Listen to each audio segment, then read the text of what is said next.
She wasn't snooping, she wasn't looking for trouble. But when his phone lit up across the room, she couldn't help but glance.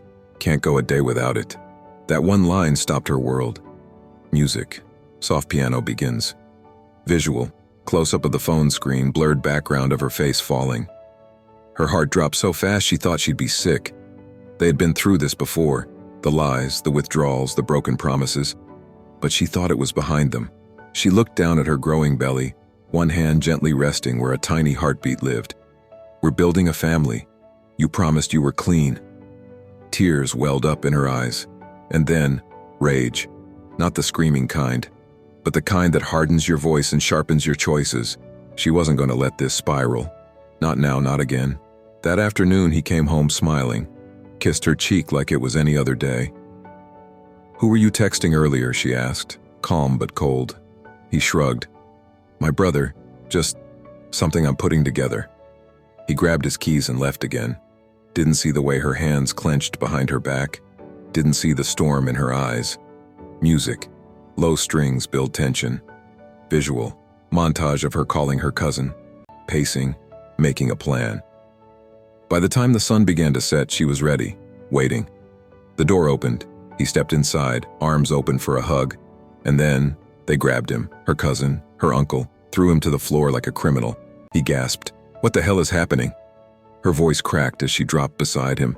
"I'm sorry, I had to. I can't lose you again. I saw the message. Please, where is it? The drugs, where are they?" He looked stunned, tried to breathe. "Jacket, pocket." Her hands shook as she reached inside, fearing the worst, preparing herself. But all she pulled out was a small velvet box and a folded piece of paper. Music. Tension fades to soft piano again. She paused, unfolded the note, and read, "I've been clean for 2 years.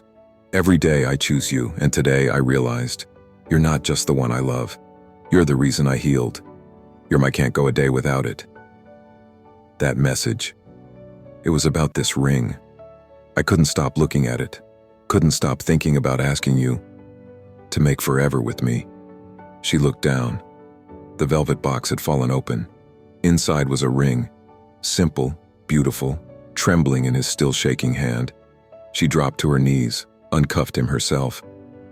"I thought I was saving you," she whispered, "but you were building a life for us." He looked up, eyes wet, and said, "I still am." Music swells into cinematic climax.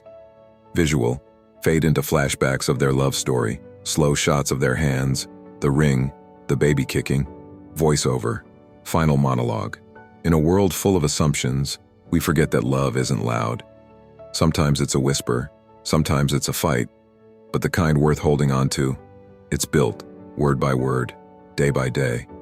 She thought he was falling, but he was actually rising, with her as the reason. Some people are addicted to pain, others addicted to purpose. And when your purpose is a family, you fight like hell to protect it.